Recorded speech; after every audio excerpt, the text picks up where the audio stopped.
Okay, recruits, stop selling. Recruits, parents, stop selling.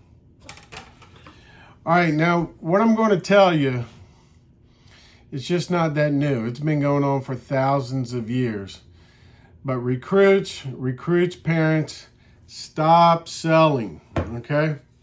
So typically a recruit or recruits parents, man, all they're doing is selling. They're saying, my USTA ranking is this. My country ranking is this. My UTR is this. My world tennis number is this.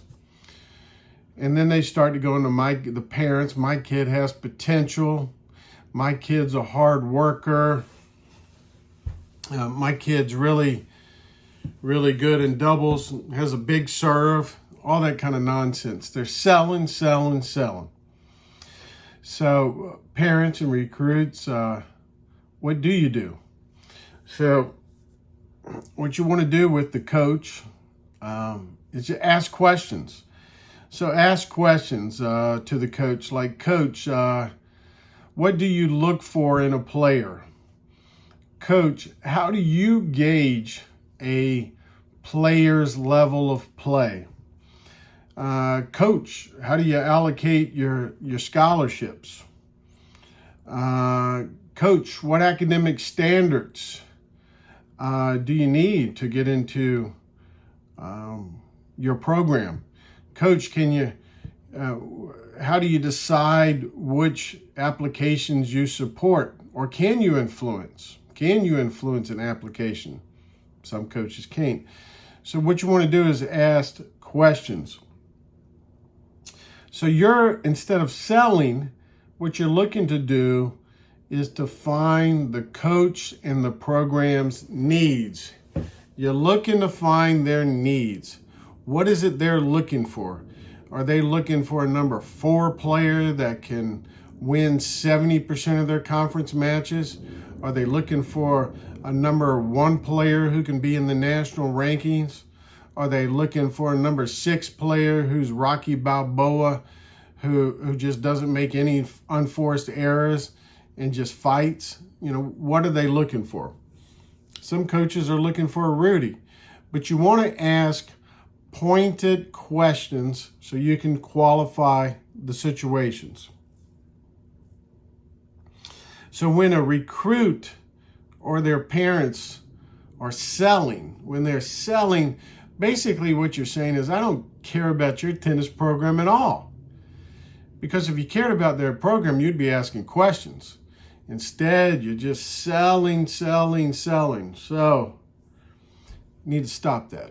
Stop selling, ask pointed questions. So in a rookie recruit, they try to sell themselves to every program. You can't sell yourself to every program. You're going to need to weed some out. Sometimes it's not the right program, and if you ask the question to the coach, hey, what are you looking for in a player? Well, I'm looking for a player who has a former ATP ranking, who's going to come in and make be top 30 in the country immediately. That might not be you. Now you just weed it through. So maybe that's not the program for you. So it's okay to weed it out. So you're not going to asking qualified questions allows you to eliminate some programs, weed them out. So hopefully what you want to do is you're going to ask pointed questions, and then so you're asking these pointed questions over here, and then hopefully your talents are the answers to the questions that you are asking. So if you ask the coach, what are you looking for a player? Well, I'm looking for someone who can win 70% of the matches at number 6. Rocky Balboa kind of player, get a lot of balls back, doesn't make any unforced errors, and is a fighter, can save the ball often, play great defense. Well, if you're that recruit, boom, that's a match. So ask questions, ask pointed questions, and then hopefully your talents match up, and then boom, there we go. Now we got a match made in heaven there. So let me think of some stories here. So I'm going to think of some stories about some players that I've coached up in the recruiting process. And so one story is I had a player, female player, looking for an Ivy League school. It was either going to be Harvard, Columbia, UPenn, or Yale. I think those were the schools involved. So as soon as I started coaching up the player, basically what I did was I arranged an individual showcase for the Harvard coach to see her play. And then after they saw her play, after the coach saw her play, then the player asked some pointed questions. Coach, what do you think of my game? Where do you think I'll fit within your program? What do you think I need to do to get better? Now with the parents, I just sent them to Starbucks because that dad, he talked too much and he was going to get ready to use those words. Hey, my daughter is got great potential. My daughter is a hard worker. My daughter is really good in doubles and a big serve. That just gets you like you don't even care about the program. Anyway, so we went through that journey, and I think I'm pretty sure that player ended up at Columbia. So that was kind of the individual showcase. It's nothing better than playing in front of the coach. And then after you're done, ask some pointed questions. I call that the individual showcase. So that's story number one. Story number two, I was at a tennis club and working with this female. And I took a video of her for 30 seconds, maybe 40 seconds. And I sent it to the tennis coach. And this was for a Division III school. So the coach texted me back, hey, she looks very athletic. And I said, she is. And the coach says, where do you think she'll fit within the program? I go, top 4. And then his next question was, is there any drama? So the coach was asking, hey, is there any drama in this situation? Meaning, you know what drama is. I mean, drama is all that nonsense that takes away from competing. So he's asking, is there any drama? I said, no, no drama.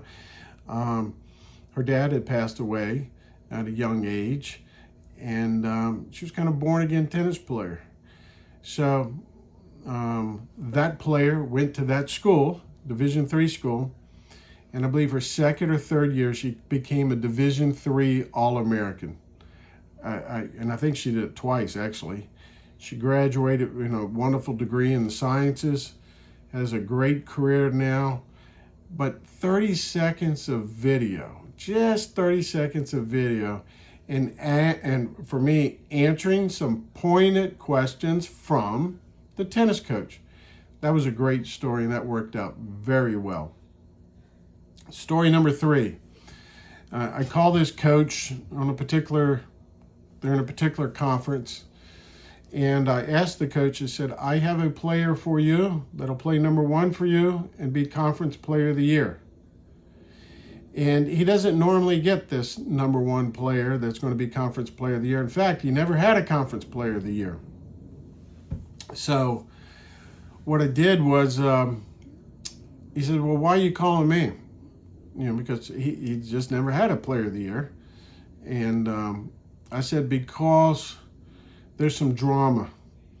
The mom just kind of, she's going to call you like 3 times a week, wanting to know what he's doing. Is he going to class? All this kind of stuff. Is he doing this? Is he doing that? This mother is going to wear you out. So he says to me, well, why would I want that? Why do I want that? And I go, well, I didn't ask you if you wanted it. I asked him specifically, would you like a guy who's going to play number 1 for you and be conference player of the year? And he said, yes. I said, well, the drama, if it wasn't for drama, if he was some choir guy, some choir board kind of guy, he would have went to a different school.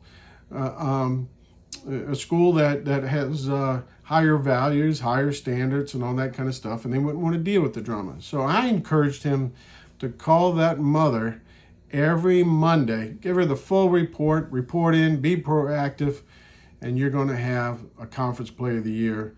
and one of your best players of all times. And that's what happened. He became Conference Player of the Year, and he played number one. Never sure how it worked out with the mother, but who cares? So just remember, recruits and parents, stop selling and ask qualified questions. Simple as that. And if I can help you in the recruiting process, I'm not that hard to find.